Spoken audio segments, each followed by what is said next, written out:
Perachá Vayetze. Vayetze Yaakov Beershava. Vayeler Harana. Vayeler Harana. Estão me ouvindo bem? Ou aqui parece que o som está voltando para mim, não sei porquê. Eu vou desligar o áudio do meu. Ah, tá. O áudio e o vídeo, eu acho melhor. Tudo bem. Pois é, então, já aqui nessa primeira palavra, Vayetze Yaakov Beershava, aqui tem um segredo. Aqui tem um segredo. Qual é o segredo aqui? Vayetze. Vayetze é do verbo sair. A gente lê aqui na tradução, e saiu Jacó de Beersheba, um lugar, e foi para Harã, outro lugar, onde hoje seria o norte da Síria, mais ou menos. Então, a palavra latset, o verbo latset, é o verbo sair. Se a gente conjuga o verbo no presente, eu vou falar assim, ani sou eu. Ani yotse, eu saio. Ata yotse, você sai. Hu yotse, ele sai. Agora passando para o passado. Hu, ele, yatsá, saiu. E para o futuro. Hu yetse, ele sairá. Então, pegando esse exemplo aqui, está escrito vai yetse. Seria no futuro. E sairá Jacó de Beersheba, vai ele e irá para Harã. Mas, no entanto, a gente vê escrito e saiu. Todas as traduções, saiu. Então, qual é o segredo aqui? O segredo aqui é o seguinte. Essa letra vav no começo do verbo, que é o indicativo de e saiu, ele muda o tempo do verbo. Então, ietse está no futuro, ele sairá. Como tem essa letra vav no início, ela muda o tempo do verbo. Então, ela passa do futuro para o passado. Então, vai ietse. Então, ele saiu. O contrário também é verdadeiro. Naquela oração do Shema Israel, Adonai Eloheinu, Adonai Echad, na continuação diz, Ve'ahavta. E a gente traduz, e amarás. Mesma coisa, do verbo lehov, amar. Ani ohev, ata ohev, uohev. Eu amo, você ama, ele ama. Ani ahavti, eu amei. Ata ahavta, tu amaste. Então, ve'ahavta e amarte seria a tradução. Mas como tem o vav no começo do verbo, ve'ahavta, tu muda o tempo do verbo do passado para o futuro. E amarás o teu Deus. Então, aqui chama-se Vav Hafur. Esse Vav Hafur, ele que é o Vav, é o nome da letra, que ela muda o tempo do verbo. Então, isso daqui a gente percebe o que aqui, mais uma vez? A existência da transmissão oral de como se dá a leitura do texto. O texto é um texto enigmático, no sentido de não conter vogais e nem pontuação alguma. Ponto em seguida, ponto final, 2 pontos, final de versículo, isso não tem na Torá. Então, oralmente, nós sabemos aonde começa um versículo e aonde termina o versículo. Onde tem um ponto seguido e tem um ponto final. E como se dá esses verbos que se lê dessa maneira, aí o vav transforma o tempo do verbo. Então, isso é muito comum para quem estuda Torá. Então, Jacó saiu de Beersheba. Beersheba é no sul de Israel. Ele ia para Harã, que era ao norte da Síria. Ao chegar lá, ele iria com os parentes dele. Labã era o tio dele, irmão da mãe dele. E assim ele iria encontrar as primas dele. As primas dele. Bom, nesse caminho, ele dorme num local. Ali tem um sonho. No sonho, ele vê uma escada aqui, da terra até os céus. Nessa escada, ele vê anjos subindo e descendo. Bom, aqui os comentaristas já notam Talvez não fosse do contrário, certo? Os anjos desciam e subiam. Por que está escrito que os anjos subiam e desciam? Os anjos não são coisas angelicais, não são coisas que fazem parte dos céus. A Irachi comenta, não, isso te indica que ele estava na terra de Israel. De lá os anjos subiam até os céus e desciam. Então, quando chega fora da terra de Israel, é que se transforma para descida e subida. Tanto é que quando o Jacó volta, depois de 20 anos, mais ou menos, na terra de Labã, ele se encontra com os anjos. Os anjos o acompanham no seu retorno. Aí tem justamente a mesma transformação. Em vez de descerem e subirem, eles subiam e desciam. Isso é uma coisa. A outra coisa principal que dá essa escada de Jacó é a palavra sulam. Sulam quer dizer escada. É uma palavra praticamente única, não se encontra em outros textos da Torá. Sulam quer dizer os degraus, subindo. E ele chama esse lugar de Beit El. Beit El quer dizer a casa de Deus. E diz, Vezé, Shar Hashamayim. E aqui, Shar Hashamayim. Shar é o portão dos céus. Hashamayim.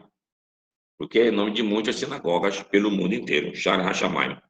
Inclusive aqui em Belém, uma das sinagogas chama-se Shar Hashamayim. Que é uma réplica de uma sinagoga portuguesa de Londres. Os judeus, quando foram expulsos de Espanha e Portugal, alguns se refugiaram, então, na Holanda, e de na Holanda foram até a Inglaterra, depois que aquele Cromwell permitiu o retorno dos judeus para lá. E lá eles fizeram a sinagoga Shar Hashamayim. Já tem 3 sinagogas Shar Hashamayim lá, todas elas de rito português. Eu nunca fui nessa sinagoga lá, mas as pessoas que me contam que eles ainda falam algumas palavras em português lá, até sem saber o que estão dizendo, só pela tradição que eles falavam em português. Por exemplo, chega no Shabat. Aí no Shabat tem que fazer a destinação das mitzvot. Quem vai carregar o Sefer Torah, quem vai abrir o Echal, quem vai levantar o Sefer Torah para fazer o Maria Haketav. Então, tudo isso seria falado em português.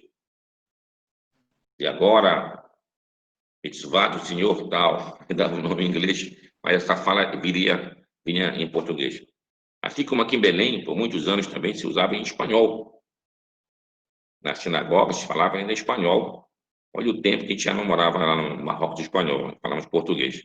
Só que as novas gerações agora que praticamente não se usa mais. Mas era comum se usar muito o espanhol. Bom, então ele tem essa visão da escada. E aqui tem uma comparação entre a visão que ele teve da escada e o mesmo que acontecia lá na Babilônia, quando fizeram a Torre de Babel. Na Torre de Babel, o objetivo qual era? Chegar-se até a Deus. Bom, então, o que aconteceu lá na Torre de Babel, a gente sabe que o texto nos diz que Deus confundiu a linguagem daquele povo com a linguagem dos povos do mundo inteiro, através de uma única raiz, uma língua raiz. E chamou o lugar de Babel. E Babel ficou sinônimo de confusão. Babel é confusão. Inclusive em hebraico, Balbel, Lebalbel, quer dizer confundir. Só que a palavra Babel, no original, quando foi chamada de Babel, por esse povo que falava essa língua raiz, uma língua semita, uma língua igual ao hebraico, seria Babo, Babo é o mesmo que portão, e se usa, por exemplo, no estudo da Guemará, no estudo do Talmud. O Talmud tem alguns tratados. Tem 3 tratados famosos lá, assim, chamados de Baba Kama, Baba Metzia e Baba Batra. Palavras aqui em aramaico, também é uma língua semita. Então, Baba quer dizer portão, Kama seria o primeiro, Baba Metzia, o portão do meio, e Baba Batra, o portão posterior, o portão que vem depois, terceiro portão. Então, Baba e Babo quer dizer justamente o portão. Também é usada a vez disso até em árabe. Bab el Mandab, quando se começa, por exemplo, aqui no chifre da África, e quase encosta na península da Arábia, ali se cria a entrada do Mar Vermelho. Então, aquilo chama-se Babo El Mandab. O portão seria do nome do Mar Vermelho. Então, Babo é portão. Babo é o portão de Deus. Então, uma relação que a gente está vendo aqui com o mesmo sonho de Jacó. Mas quais são as diferenças básicas aqui? Enquanto lá o objetivo era atingir a Deus, mas não para servi-lo concretamente, honestamente, e sim para tentar usurpar o poder de Deus. Como usurpar o poder de Deus? Para dar um exemplo de outras religiões que a gente conhece até o dia de hoje. Em geral, muitos sacerdotes, tanto do Egito antigo, sacerdotes cananeus, sacerdotes gregos, de vários povos, sacerdotes afros brasileiros, sacerdotes de tudo que é tipo. O que ele se acha? Ele se acha que ele é o intermediário entre ele e a divindade. E que muitas vezes ele pode manipular aquela divindade para fazer o desejo de alguém ou dele mesmo. Então, faz um jejum aqui que tu vais conseguir uma coisa ali. Faz não sei o que para conseguir tal coisa lá. Ou então, essas coisas mais primitivas, leva um frango aqui, que tu vai manipular aquela entidade para te dar tal coisa. Então, o sacerdote, na sua posição, que ele tem o controle da divindade. Então, o que a Torá nos mostra? Não, o sacerdote não tem controle da divindade. O sacerdote não tem o poder de manipular Deus. Para fazer somente o serviço de Deus. E nem serviço de cura está no papel para ele. Ele também não tem esse papel de curador, de curandeiro, como acontece nessas comunidades indígenas e outras. É o curandeiro que chegou, já é um semideus, porque tem o poder da cura. Sabe? Tudo isso não podia ter dentro do povo de Israel.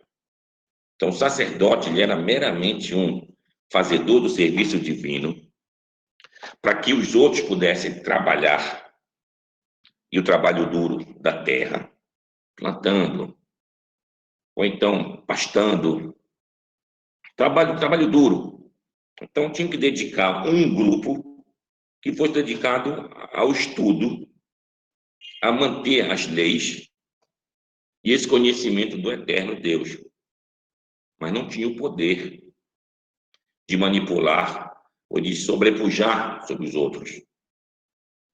Então, essa que é a diferença aqui. Então, enquanto na Torre de Babel, o objetivo era se apossar desse poder para que eles mesmos tivessem o seu próprio nome, o nome aqui de poder, isso não aconteceu com o sonho de Jacó. O sonho de Jacó foi somente uma confirmação da bênção que o Jacó tinha recebido.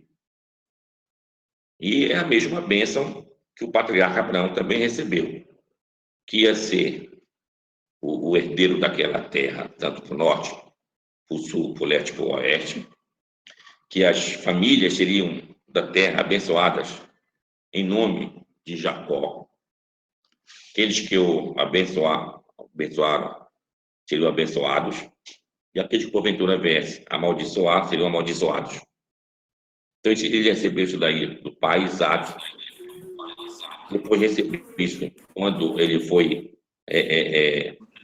partir da sua cidade para Labã, e quando nesse encontro, na escada divina. Então Deus mantém essa promessa para ele. Ele seguramente poderia ir com tranquilidade para ele ir para Harã. E a outra coisa que a gente percebe aqui também, não existe, como na Torre de Babel se pensou, um caminho para Deus de uma maneira física. No físico, que é você ir, por exemplo, num templo, lá é o templo para me encontrar com Deus. Tá, mas não no sentido literal. Tu vais congregar com outros semelhantes teu para poder fazer um coro de louvor a Deus. Isso tu faz realmente no templo. Mas a tua conexão com Deus é a tua conexão pessoal. É o que tem aqui do sonho de Jacó. Então, quando ele vê isso aqui, é a conexão dele com o próprio Deus. Então, é uma outra dimensão. É o que nós chamamos, em outra linguagem, das sefirot. O que são as sefirot? As sefirot são as várias esferas espirituais que você vai avançando até você chegar realmente ao eterno Deus. Então, é uma ascensão espiritual. Então, isso é a questão do sonho de Jacó. Então, é dessa maneira que a gente deve entender como é que se dá realmente a nossa conexão com Deus. Então, Jacó foi abençoado. Ele poderia ir para Labão, que lá nada aconteceria com ele.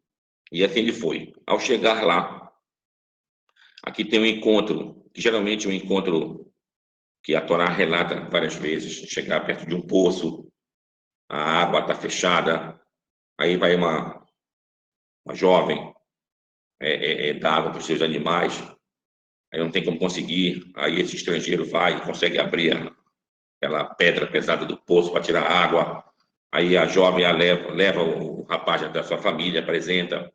Só que no caso aqui de Jacó, ele era realmente parente, era o primo. E foi muito bem recebido pelo Labão, dá para ver na história e tudo mais. E aí, o Jacó se encantou com a Raquel. E disse que queria casar-se com a Raquel. Aí ele se acertou com o Labão, que era o tio dele. Disse, tá bom, trabalha 7 anos por ela. Depois tu casa com ela. Aqui alguns sábios vão dizer que ela tinha uma idade muito novinha, por isso que ele trabalhasse 7 anos, e quando completasse 7 anos, aí ele poderia se casar com ela. Uns dizem que ela tinha 15, e quando trabalhou 7, se casou com 22.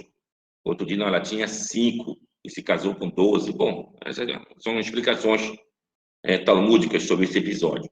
Mas o fato é, ele trabalhou 7 anos para se casar com a Raquel. Quando chegou na hora do casamento, dá a entender que as mulheres estavam todas cobertas com aquele pano. Aí o Jacó não percebeu que era a outra irmã. O texto diz, uma tinha olhos vivos e a outra tinha uns olhos mais entristecidos. E assim, quando chegou, ele foi depois, teve a relação conjugal. Chegou de manhã e viu que não era Raquel, que era Léa. A Léa que ele tinha se casado. Aí ele chegou com o Labão e disse, por que me enganaste? E o Labão deu uma desculpa boa. Não, aqui a gente não costuma que a mais nova case-se primeiro do que a mais velha. Tu quer agora ficar com a mais nova também? Então promete trabalhar aqui mais 7 anos. Ele prometeu trabalhar mais 7 anos. Esperou só uma semana e se casou com a Raquel, com a obrigação de trabalhar mais 7 anos. Ou seja, ele não esperou mais 7 anos para casar com a Raquel. Uma semana depois, ele já estava casado com a Raquel. Por isso que tem a disputa das duas para ver quem que dava filhos para o Jacó. Se não fosse assim, aí não estava casado com a Raquel, nós não tinha filhos com Jacó. Só podia ter a Léa. Então, as duas já estavam casadas com Jacó. E Deus percebendo, aqui outra vez, Deus se lembra, assim como Deus se lembrou de Noé na arca, durante o dilúvio, Deus lembrou do clamor do povo hebreu lá na escravidão. Aqui Deus também se lembrou da aflição de Léa, que não era amada por Jacó. Então abriu o ventre dela para ter filhos. O primeiro filho que ela teve se chama de Reuben. O que é Reuben? Reu é do verbo lirot, ver. Então vejam, Reu, Ben, um filho. Vejam, tem aqui um filho. Depois ela teve outro filho. Ela chamou de Shimon. Shimon do verbo chamar, escutar. Então que Deus ouviu o clamor dela. Ele deu um segundo filho. Aí ela teve um terceiro filho. O terceiro filho, Jacó chamou de Levi. Levi quer dizer que agora o marido dela iria acompanhar Levi. Ela teve um quarto filho, que ela chamou de Rudá, Rudá é do verbo lerodoto, é aquela primeira palavra que a gente fala quando a gente acorda, modê, ani, lefanecha, ou então a mulher, modá, ani, lefanecha, quer dizer, agradeço, eu, diante de ti. Então, ela estava agradecida, Deus, já tinha 4 filhos.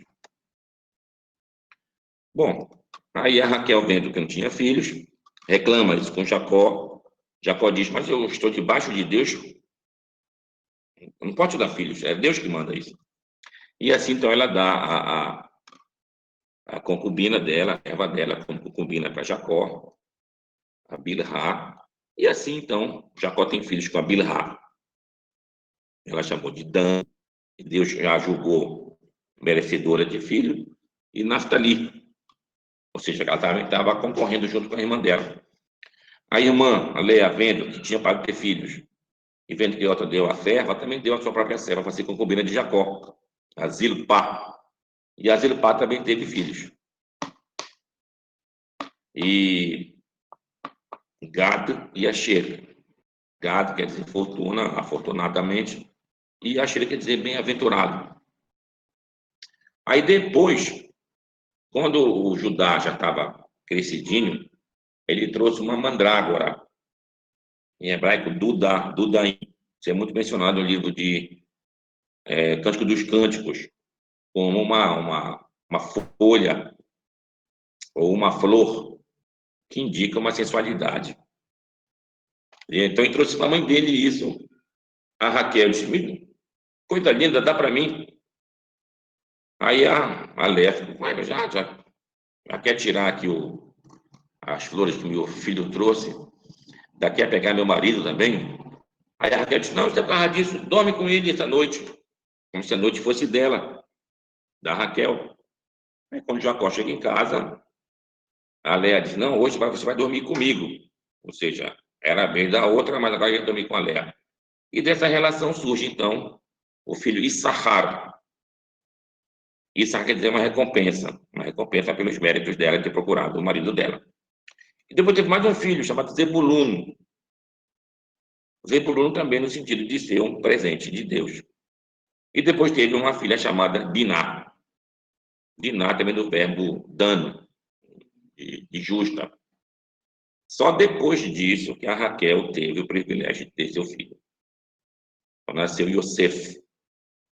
E a partir daí, então, que o Jacó volta de Labã, a terra dos pais dele. Isso passaram 20 anos. Ele passou 7 anos trabalhando pela Raquel, depois mais 7 anos por causa daquele engano, e depois passou lá mais os 7 anos restantes, como se fosse. Foi aí, então, que tudo que o Jacó fazia dava lucro, dava bênção. E isso causou inveja dos filhos de Labã, dos parentes de Labã e tudo mais. Aí tem a questão do rebanho malhado, do rebanho pintado. E aqui a Torá dá um ensino. E quando os animais olhavam uma vara pintada dessa maneira, dava pintado que nascia. Talmud gosta muito dessa temática. E diz que quando uma mulher está grávida, se ela se fixar em alguma coisa, um filho pode nascer com essa cara depois que ela se fixou. Então, o Rabi Yohanan, por exemplo, um grande sábio da época talmúdica, era tido como um homem que trazia luz para onde ele passava. Luz pela beleza física, luz pela beleza espiritual que ele tinha. Então, ele costumava ficar perto onde tinha a mikve. Mikve é aquele banho ritual. As mulheres casadas tomavam banho na mikve. Quando elas saíam, que elas iam manter relações com seus maridos, elas acabavam visualizando, olhando o Rabi Yohanan. E assim, segundo a Talmud está dizendo, na gravidez nasceriam filhos igual a Rabi Yohanan, ou seja, a beleza do Rabi Yohanan. Isso vem dessa história aqui que a gente está vendo de Jacob com o rebanho. Quando ele sai de Labã, sem ele saber, a Raquel rouba os deuses de Labã. Então, Labã, quando percebe que suas filhas foram embora, que o Jacó foi embora, ele diz, cadê meus deuses? Aí ele diz, como que roubou meus deuses? Então ele sai num encalço de Jacó.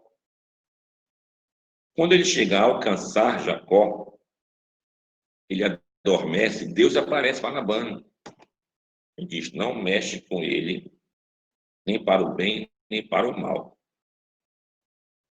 Aí Labão vai falar com Jacó e diz, ele ali, lá ra, eu tenho poder em minhas mãos de fazer mal. Porém, Deus me falou durante a noite, eu falei isso contigo. E assim, ele vai e procura lá os deuses, estava aqui e ali. Quando chega na vez de ele procurar na tenda, no lugar das coisas de Raquel, ela estava sentada no camelo e os deuses estavam embaixo, aquele lombo do camelo, assim. Ela disse, papai, estou menstruada. E ele não mexeu lá, e lá estava, então ele não encontrou. E Jacó disse, que morra essa pessoa que trouxe e roubou os teus deuses, sem saber que a Raquel tinha tomado os deuses do pai dela. Mas aqui vem uma pergunta. Por que a Raquel pegou esses deuses? O que tinha de tão importante nesses deuses? A Raquel tirar do pai dela. Esses deuses são chamados aqui na Perajá de terafim. Terafim. Terafim, a gente pode elucidar a palavra terafim, da palavra. Não tem aquela acusação do faraó ao povo de Israel. Ele diz, Nirpim, atem Nirpim, vocês são preguiçosos, ou seja, vocês são moles. Mole, você que não quer trabalhar. Então, terafim no sentido de mole. Então, mole nos dá a ideia, tipo de boneco. Boneco. Eram coisas moles. E o que era os terafim, então? Mais adiante, a gente vai ler na história de Samuel, o rei Davi, e quando Saul, perseguindo Davi, mandou os seus soldados pegarem Davi na sua casa, e lá estava a filha de Saul, que era casada com o rei Davi. Disse, olha, os soldados estão atrás de ti aqui, foge. Aí o Davi fugiu e ela botou, então, os terafim na cama, cobriu. Quando o soldado chega aí, está aqui doente, está aqui dormindo. Né? Aí fica lá, foi com a Davi, que não era o rei Davi, que era os terafim. Aí a pergunta piora. Como que o rei Davi tinha terafim na casa dele? Tinha os terafim na casa dele. Então, quem eram os terafim? E a gente vê aqui na passagem, capítulo 28, negativamente falando dos terafim como divindades de idolatria, cara, por idolatria. E algumas passagens, mais adiante o profeta me falam contra os terafim. Bom, os terafim eram de fato divindades, e eram divindades que ficavam na casa das pessoas. Cara. E não tinham templos especiais para você adorar o terafim. Geralmente o terafim era adorado na casa. E os terafim, o Talmud diz que seriam tipo crânios. Crânios. Esses crânios eram colocados na parede.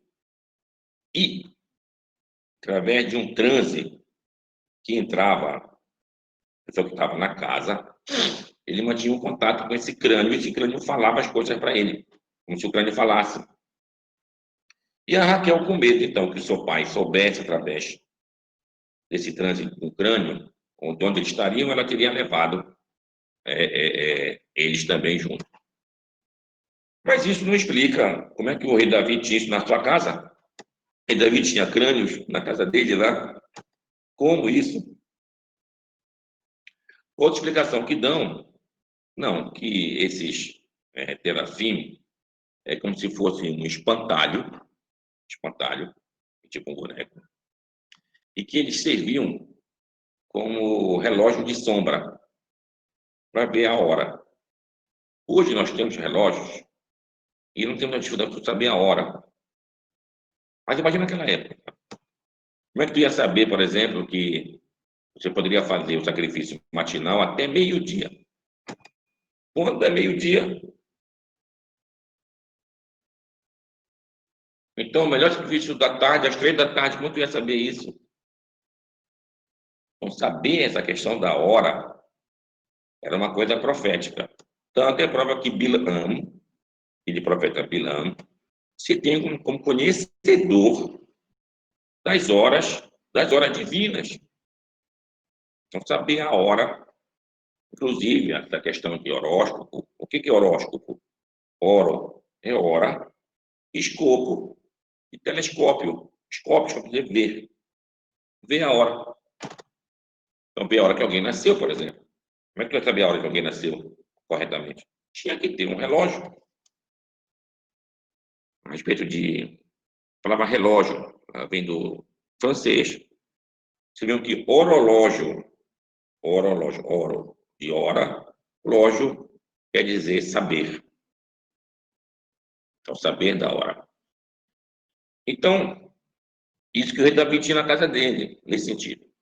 E a parte mais fundamental dessa questão de terafim, que algumas, isso vem desde os primórdios da humanidade, em tribos mais antigas, até hoje não existe isso, a gente vê acho que na Tailândia, ou na Indonésia, tribos antigas lá que os mais velhos morrem, mas não são enterrados.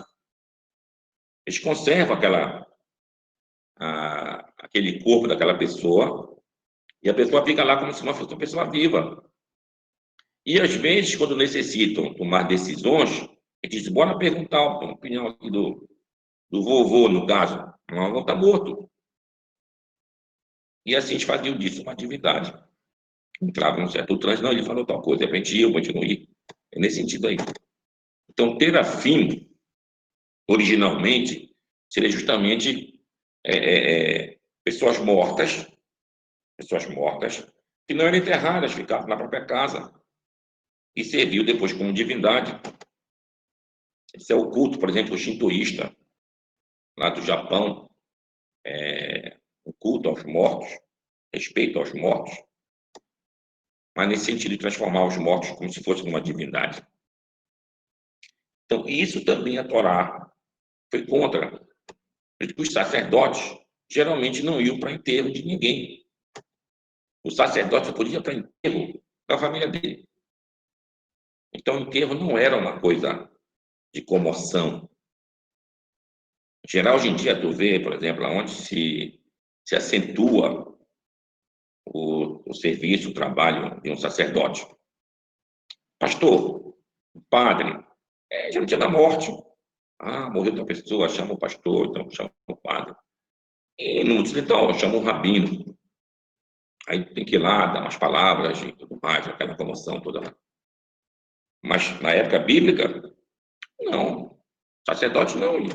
Ele não podia ir. Era impuro. Tudo isso para não transformar a questão da morte num serviço a Deus. Ou seja, a pessoa ali não está servindo a Deus, está servindo ao morto dela. Com sentimento de culpa, sentimentos mais variados, mas não para um serviço a Deus. Vou dar um exemplo muito claro que eu percebi nesses 30 anos trabalhando em comunidade judaica. Quando falece alguém, os enlutados, que são a família que vai ficar de luto, aí tem que se dizer o Kadish, uma oração pelos mortos. Então, a partir daí, aquele que é o filho de alguém que faleceu, por exemplo, então ele tem que procurar um Kadish, né, na sinagoga. Então, ele começa a frequentar todos os cultos da sinagoga, todas as tefilotes da sinagoga, de manhã, tarde e à noite, todos os dias. Vai dizer o Kadish. Isso leva um ano. Depois de um ano, cessa a obrigação de dizer Kadish. Em geral, esse passa um ano dizendo Kadish. Acabou o ano. Aí ele vai frequentar a sinagoga. Ele volta à normalidade. Então, a pergunta é, ele estava servindo a Deus? Ou ele estava servindo um parente dele que faleceu? Errado. Então, esse serviço mal interpretado, mal colocado, que não se pode ter em relação a Deus. Você é obrigado a fazer um serviço puro a Deus. E dessa maneira, Só através, então, como está vendo como era aqui, contato direto não relacionado com essa questão da morte. Então, os terafim, eles não que por si só eram proibidos, não eram proibidos. Serviam realmente como ver a hora, isso é uma coisa. Outro, também tinha outro detalhe. Não tinha fotografia no passado. Então, a pessoa fazia uma viagem longa. Meu marido viajava. E a mulher ficava sem o marido. Então, o que que acontecia? Antes do marido viajar, a família mandava fazer, digamos, um boneco de argila com o rosto do marido, um exemplo, ou do filho que viajasse. Então, aquilo servia, não, tá vendo, tá aqui é como se ela estivesse vendo a fotografia do marido dela. Então, esses eram os terafim. Até aí não era proibido. O problema é transformar os terafim num ato de idolatria. É como hoje você pegar a fotografia de alguém e transformar aquilo numa divindade. Pegar a fotografia de alguém, me ajuda, me salva. Então, isso é proibido pela lei, isso é idolatria. Então, esse é o caso que a gente tem exatamente da Perachá. Então, Jacó consegue voltar. Quando ele volta, tem esse encontro com Labão. Eles fazem um pacto, eles comem em conjunto. E diz, até aqui fica como se fosse a minha fronteira, daqui para lá é a tua fronteira. Aí o Labão chama isso Yegar Sahadutá, uma palavra em aramaico. E o Jacó chama de Gal-Ed, uma palavra em hebraico. Que quer dizer o monte da testemunha, mais ou menos assim. Então, eles reuniram pedras e chamaram aquilo de monte da testemunha. Aí o Jacó volta para o seu lugar. Quando ele volta, os anjos o acompanham. E ele chama aquele lugar de acampamentos, chamado em hebraico Mahanaim. Mahanaim. Uma vez encontrando com alguém aqui, a pessoa disse que tinha uma nova igreja. Alguém que não ajuda. Tinha uma igreja. Eu perguntei, qual é o nome da tua igreja? Manaim. Falei, como? Manaim. Aí eu percebi que Manaim é o mesmo que Mahanaim, o nome realmente em hebraico. Então, Mahanaim quer dizer acampamento. Então, é como se tivesse o acampamento dos anjos. E daqui dá para perceber algumas coisas. Esses anjos, como assim anjos?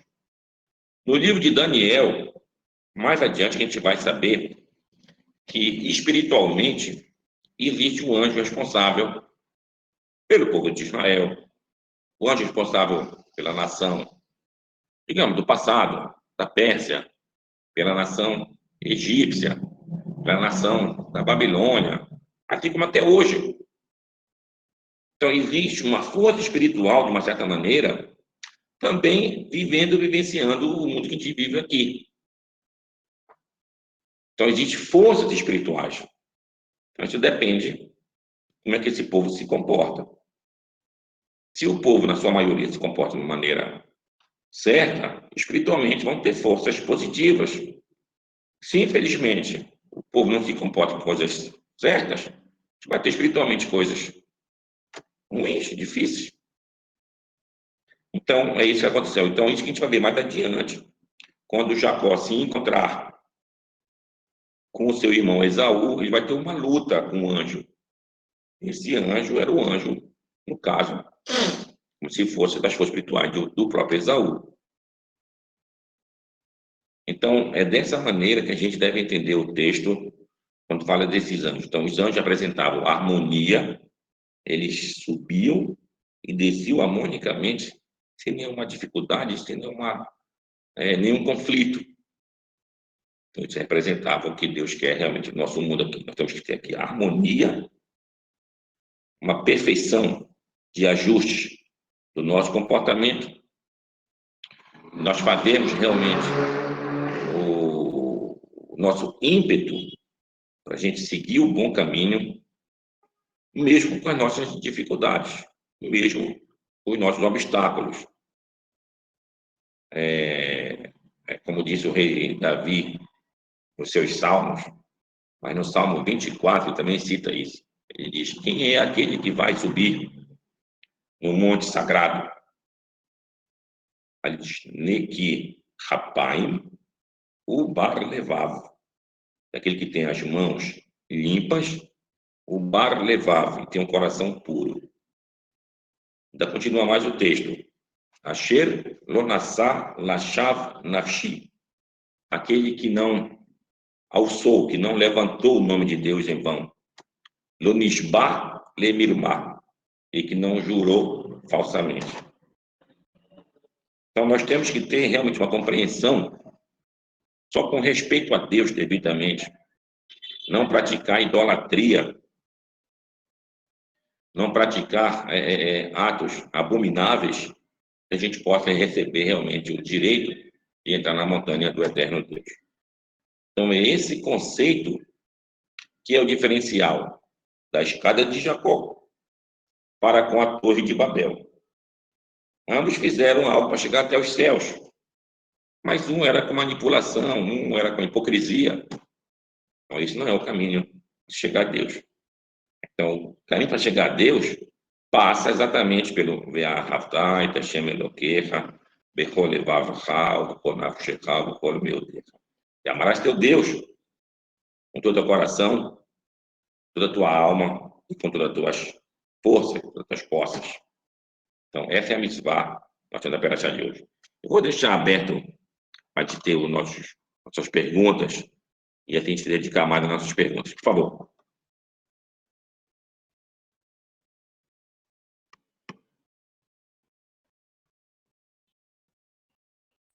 Rabino, Luiz, Pois não. Rabino, eu estava estudando um pouquinho dessa paraxá e um texto me saltou assim aos olhos, porque, na verdade, é um texto que fica realmente muito profundo a respeito dessa questão do Jacó, quando ele está ali deitado e ele tem um sonho sobre a escada, né?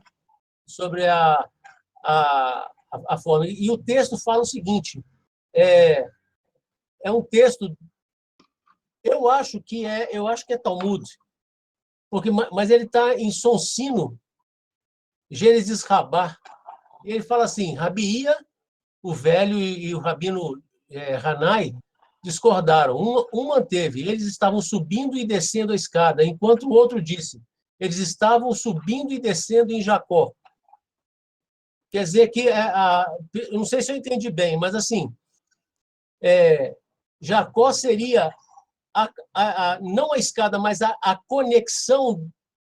Quer dizer, eu estou falando de Jacó, mas no sentido espiritual de Israel, como povo, né? Seria a conexão, que faz a conexão da essência divina e com esse mundo aqui, que traz a essência divina. Mas é interessante porque anjo tem asa, ele voa, não precisa de escada. É certo. Bem colocado, isso mesmo, bem colocado. Aqui a gente percebe, tá certo. Aqui a gente percebe como que eu posso dizer, que os sábios perceberam que a linguagem parece estar um pouco do contrário. Porque deveria estar escrito, eles desciam e subiam. Aí faz sentido. Como que eles subiam e desciam? Então, daí a relação com Jacó, como um dos sábios mencionou. Isso é verdade o que o senhor falou. Então, a conexão através de Israel, a gente chega até Deus. Mas aqui vale a gente ressaltar o Zohar, um livro cabalístico, tem um estudo até pela internet, chamado Benei,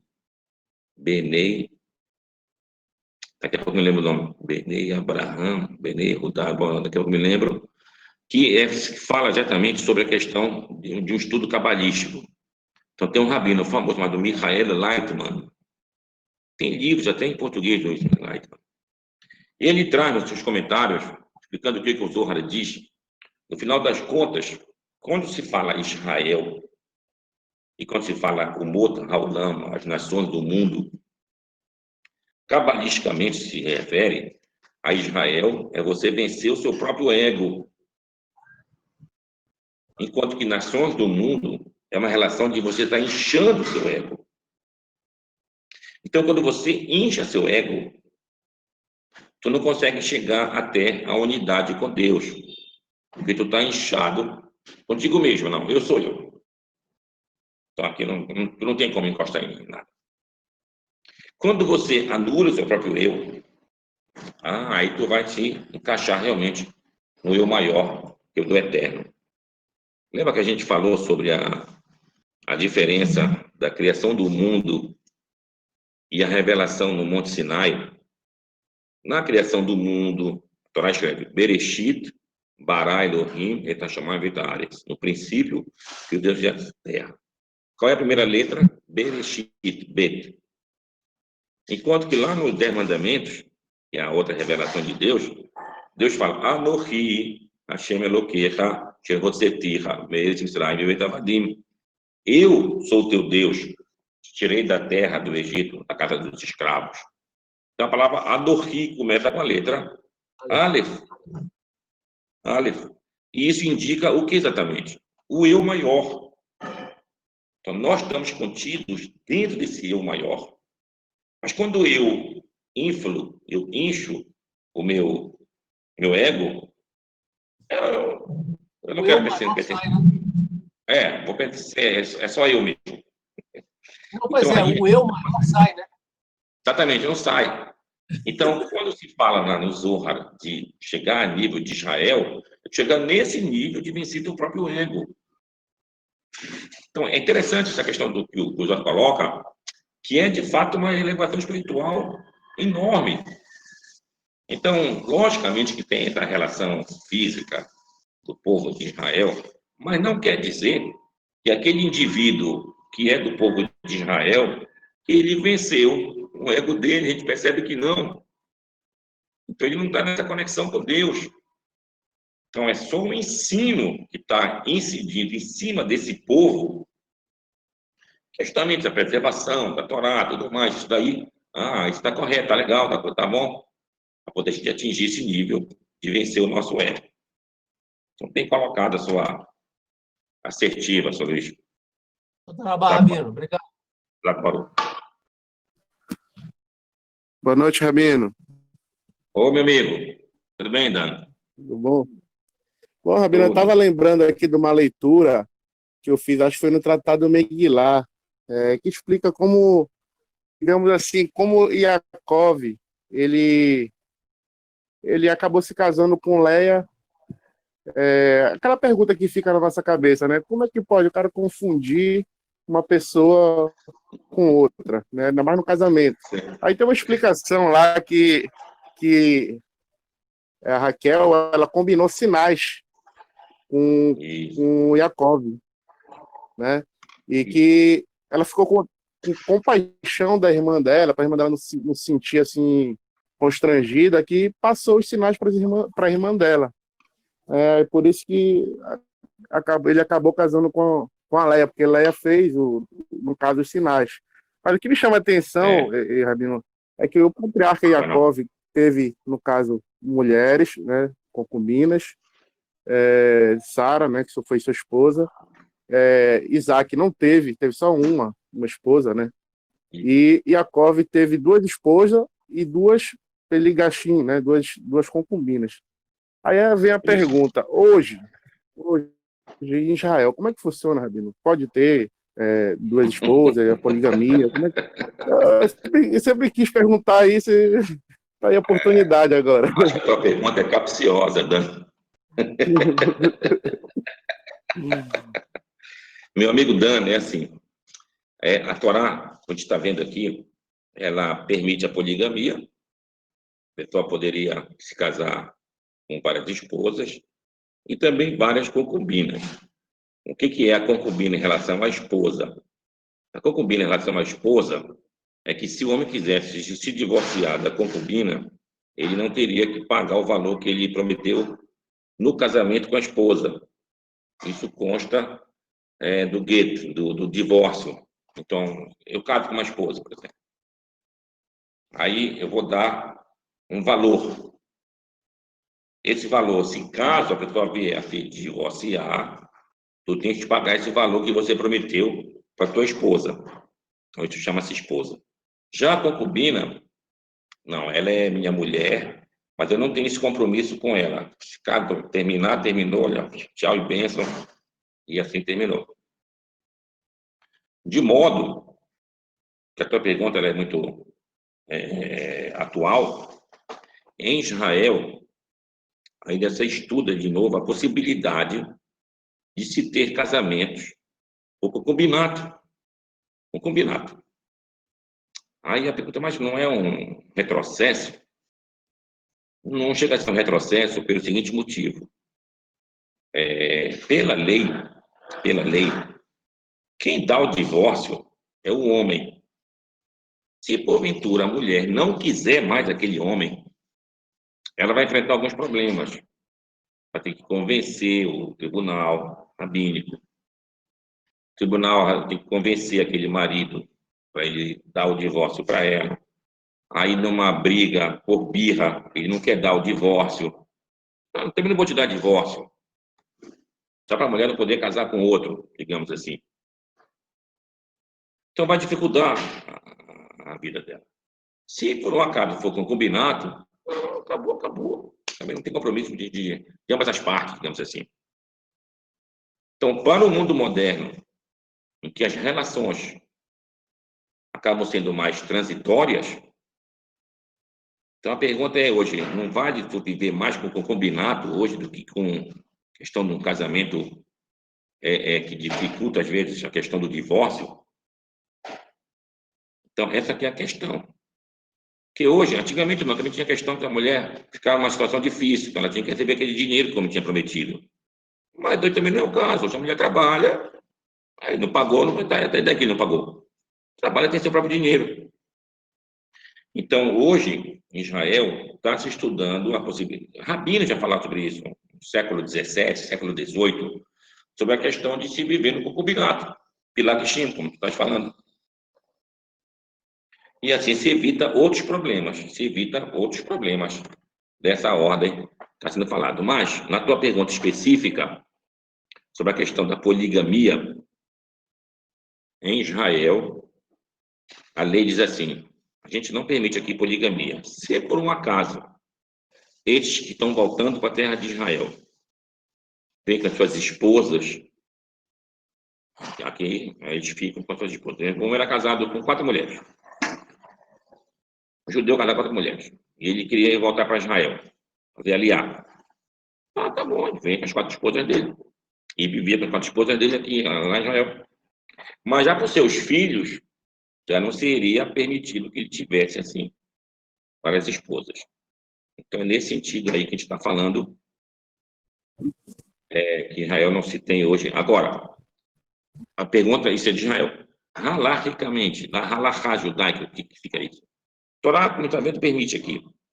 Então, judeus que moravam em países que depois tiveram cultura árabe, continuaram mantendo a questão da poligamia, porque a própria sociedade que eles viviam ao seu redor também mantinha a poligamia. Já em países cristãos, como da Europa, havia uma pressão muito enorme contra essa questão. Então, um rabino do ano 969, olha aí, 969, há 1000 anos atrás, chamado Rabi Meir, Rabino Gershom, Meor Hagolá, a luz da diáspora. Então, ele estabeleceu uma emenda, uma takaná, por 1000 anos. E os judeus não deviam se casar com mais de uma mulher. O que teria acabado sua emenda em 1969. Então, até para judeu ashkenazim, já não existe mais essa emenda. Então, hoje eles costumam manter isso, digamos, até questão de costume. No mundo judaico, você fala mas não de origem árabe, daqueles que moravam, por exemplo, na Espanha, já na Espanha católica, na Espanha cristã, que é o nosso caso em geral. Então ficou assim, não é proibido você casar com outra mulher. Mas no contrato de casamento, que é a tua ketubá, que tu faz com a tua primeira mulher que está te casando, tem um adendo lá. Assim, tu faz uma promessa lá, tipo um juramento, que tu só vais casar com outra mulher com a anuência da tua primeira. Ou seja, a lei continua intacta. Se a tua mulher tu convencer ela, tá tudo bem, tu casa com outra mulher. Até Se porque você não conseguir. as matriarcas, foi elas que deram as concubinas, né? Exatamente. Ou seja, do ponto de vista social, ou seja, naquelas sociedades, era normal. Assim como no mundo árabe até hoje, ainda é normal. A pessoa tem várias mulheres, então fica diferente a questão da relação, ciúme, uma série de coisas nesse sentido aí. Mas, tomando por base hoje, então, ficou assim, não é permitido você casar com outra mulher, mas quando anuente, vai uma promessa, olha bem, tu está prometendo. Não, se eu vou casar com outra mulher, com a anuência dessa primeira. Aí deixa eu convencer a minha mulher, eu quero casar com outra. Se ela não tiver uma cabeça, tá bom assim, não. O cara ficar vivo, né? É, vai ficar vivo, tá bom. Beleza. Zaco barulho, Dani. Toda hora vai, velho.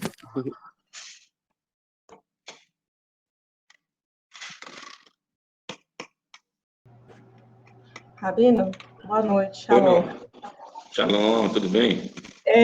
Eu tenho, não é nenhuma dúvida, assim, é uma curiosidade, porque nessa paraxá, que a gente ouve falar sobre Diná, né, e Jacob teve 12 filhos e a gente só vê uma mulher. Isso. E aí, justamente, essa mulher tem uma história, assim, bem pesada dentro da Torá, e Trágico, não certo? se fala muito sobre ela, assim, então eu queria saber um pouquinho mais sobre ela, por que isso aconteceu com ela, enfim, por que é só uma filha, enfim. É uma curiosidade que eu nunca escuto falar sobre ela. Verdade. Tá vendo? Numa outra passagem, dá a entender que Jacó teve outras filhas, que fala seus filhos e suas filhas, como se tivesse outras filhas. Mas o texto da Torá, em geral, ele tem uma preocupação de mencionar alguém que faz trazer a história dele, um ensino. Por exemplo, Adão e Eva, teve Caim e Abel, teve os episódios de Caim e Abel, teve o filho Shet, mas teve filhos e filhas. Tu não sabe o número. Assim como os outros vai falando. E depois que gerou esse, teve filhos e filhas. Você não sabe o número. Então, a história que permanece, ou seja, a história contada pela Torá, é uma história intencional. O que é intencional? Ela quer te ensinar algo. É o caso da Diná. Diná, filha de Jacó. Ela saiu, digamos assim, entre aspas, inocentemente, para dar uma volta pela cidade. E aí o chefe da cidade lá, de Shechem, certo? A viu, queria ser uma moça bonitinha ou bonita, e a tomou, a sequestrou, em outras palavras. E depois a violentou. Ou seja, manteve com ela uma relação que, a princípio, digamos que ela não quisesse. Mesmo que ela quisesse depois, mas no princípio ela não queria. E isso causou um impacto muito negativo nos filhos, e o próprio Jacó.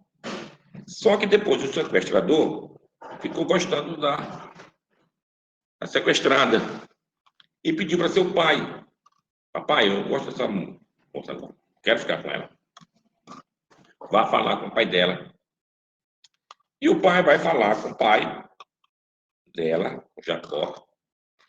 E nesse momento os filhos de Jacó não estão. Ele espera chegar os filhos. Quando chegam os filhos, eles fazem um acordo que parece uma tramóia.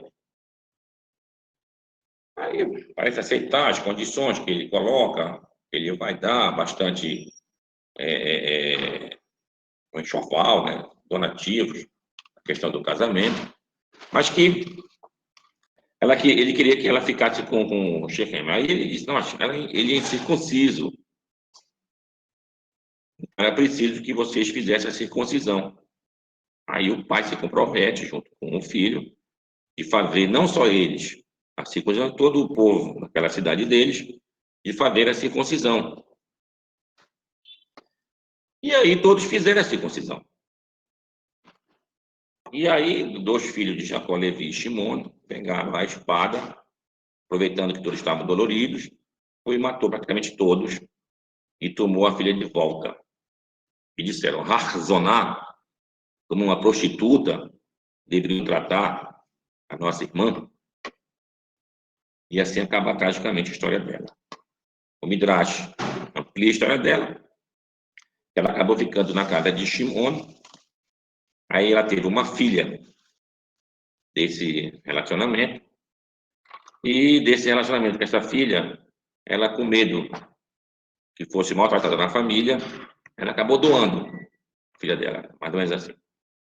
E essa história vai rolar, que essa filha vai chegar no Egito e vai ser uma filha adotiva do Potifera, aquele Potifera lá do Egito. E quando Jacó vai se casar com Asenat, filha de Potifera, essa seria a própria sobrinha dele, a filha da irmã dele. E ainda dá um motivo. Asenat, da palavra Senê. Senê quer dizer sarça. Então, ela pariu a filha dela embaixo de uma sarça. Então, ela chamou Asenat, como se fosse da sarça. Esse é um midrash, esse é um comentário. Então, essa é a história de Diná. Qual é o ensino que nós temos daqui? O ensino que temos daqui é que, da história de Shechem, se aprende que muitos acabaram fazendo parte do povo de Israel, no início do povo de Israel. A pergunta ficou a seguinte agora, estes que fizeram a circuncisão lá em Shechem, que porventura não morreram, ficaram fazendo parte do povo de Israel? O que aconteceu nessa história aqui? O texto silencia. Mas o Rambam, Moshe Ben Maimon, comenta que esses começaram a fazer parte do povo de Israel.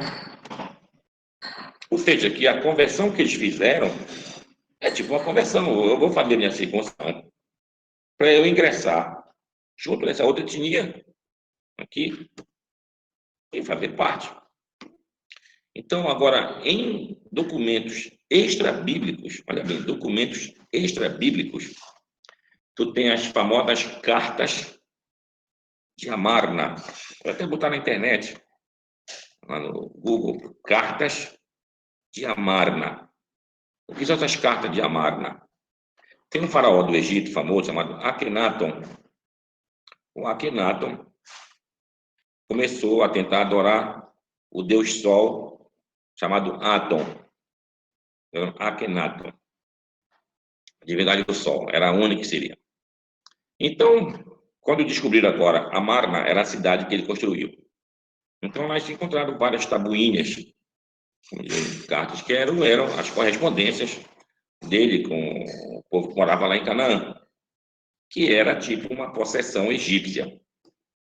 Então, se não me engano, de Shechem, que é uma cidade, o rei de Shechem, não, um outro rei, uma outra cidade lá perto, reclama para o faraó que o rei de Shechem tinha feito um pacto com os Abiru. Abiru mesmo que Abiri. Abiri são os hebreus, os hebreus. E dá o nome dele, Labi, ou então Labaia. Labaia quer dizer o mesmo que leão. Leão. Mas como que a Torá chama aqui o nome do nosso personagem? Shechem, é o filho, Ben, Hamor. O que é Hamor em hebraico? Hamor é burro, um jumento. É como se a Torá estivesse aqui depreciando uma atitude que eles tomaram, impensada, de uma certa maneira, ou seja, impetuosa, que acabou custando caro para eles. Mas que não fica perante Deus, muito pelo contrário, é uma coisa elevativa que eles fizeram. Tanto é prova que depois Jacó chama Shimon de Levi e diz que meu nome não vem na congregação de Shimon de Levi, do que eles fizeram aí em Shechem. Então, só para tu entender, esse é do Shechem Ben Hamor. Hamor é a besta, o jumento, é o burro. Agora, se tu juntar a palavra Shechem ben Hamor, os valores numéricos de Shechem ben Hamor, sabe quanto vai dar? 6, 6, 6. Então, aquela passagem que é falada lá naquele livro do Novo Testamento, o número da besta é 666. A inteligência. Não, é o nome. Na verdade, era o nome dele. Shechem ben Hamor. Hamor quer dizer besta. Assim como tem nome de leão. Outro era chamado de Susi, o cavalo. Outro era chamado, nome de mulheres. Rachel é ovelha. Débora é abelha. Sevi. Bom, Sevi em português não é bom de traduzir, mas Sevi é veado. Nome de um animal. Também nome de gente. Então, é comum isso. Então, Hamor também é tido como um nome. Então, só para terminar. Eles, o que fizeram de coração. A princípio, o Shechem fez um erro. Depois tentaram consertar. Mas, a partir daí, os que ficaram começaram a fazer parte do povo de Israel. Que é atestado, como eu te falei, pelas cartas de Amarna, fizeram um pacto com os hebreus. É interessante isso. É, muito interessante. Nunca tinha ouvido falar, não. A única coisa que eu já ouvi falar relacionada a Diná é a história agora, assim, né? Tem uma relação com a história agora de Hanukkah, né? Da Yehudit. Erudito. Que ela vai, quando ela vai pedir, né? A Shem vai fazer para ir lá, e ela pede justamente pelos méritos de Shimon, por tudo que aconteceu lá no passado, então que a Shem venha e Exatamente. dê a vitória, né, ao povo ali. Olha, Fabiana, a gente percebe aqui que, logicamente, fazendo uma comparação entre homens e mulheres mencionadas dentro do texto, a gente vai encontrar mais homens, digamos assim. Mas as mulheres que são mencionadas, o valor de ensino que se tem dessas histórias são coisas impressionantes. São verdadeiras lições de vida. Como diz Eshet Hail, aquela mulher virtuosa que a gente traduz, mas a tradução seria mais correta. Eshet, quer dizer mulher. Hail. Hail quer dizer algo como exército, algo como guerreira. Então, a mulher guerreira, quem encontrará? O que é mulher guerreira nesse sentido aqui? A mulher que faz, acontece. A mulher que toma atitude. Então, isso que o texto está dizendo. E a tradução colocou de uma maneira bem em português, um virtuosismo. Mas é nesse sentido que está entendendo aí.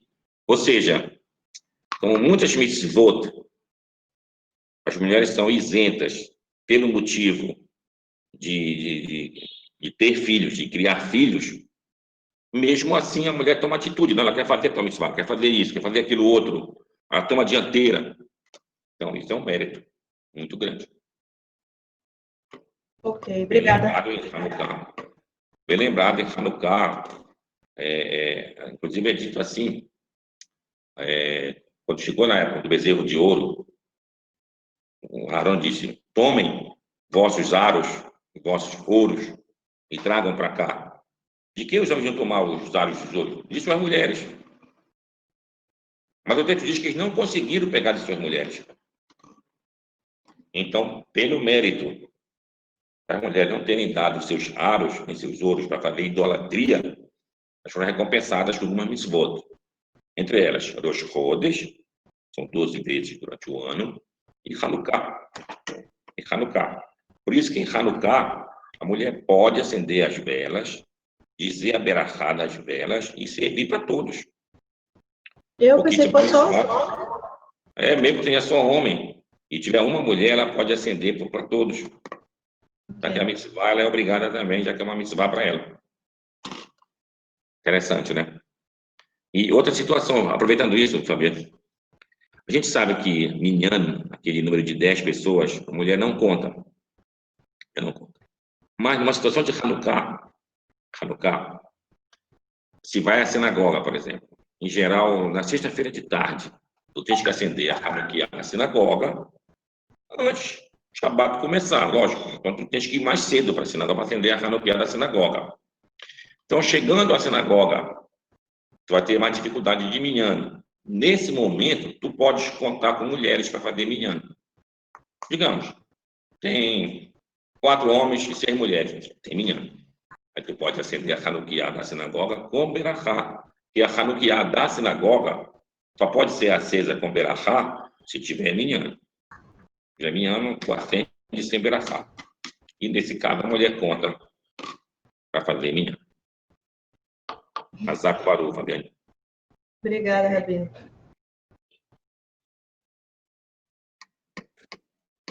Rabino, posso fazer mais uma pergunta? Claro que pode. Rabino, isso acaba influenciando muito a gente com a questão da gematria. Muito, mas muito mesmo. Sou realmente... Eu chego a fazer assim, eu tenho que fazer esse negócio também. Realmente... Pois não, sobre eu fico procurando esse caminho também aqui, né? E aí, nesse estudo que eu fiz dessa Paraxá, Sulam, tem a mesma gematria de Sinai. Fantástica, né? É verdade. Né? E é muito interessante, porque tem exatamente a mesma conotação, né? Que a essência, a entrega da Torá é um ato de extrema essência divina. A Torá é totalmente divina, cada letra, a forma, a construção dela em si, a própria não a parte do ensino em si mesmo, mas assim a própria forma física dela, ela é espiritual, muito espiritual. Ela é espiritual. A parte material e ela faz isso juntar os dois, né? O espiritual dentro de um material, de um corpo, né? Então é fantástico, cara. Eu viajo muito nessa maionese aí. Tem um capítulo famoso, historicamente falando, chama-se Balaturim. Quando se compra um Chumash, aí tem o comentário de Rashi, entre aí tem o Balaturim. Balaturim é comentário de Gemátria, mas é muito comentário de Gemátria que se aprende muito e a gente fica estupefacto, uma palavra bacana, para ver o que tem de fato matematicamente dentro desses textos. Então, é assim, impressionante, cara. Eu fico realmente bastante feliz quando consigo ler, entender e ver uma questão dessa. É muito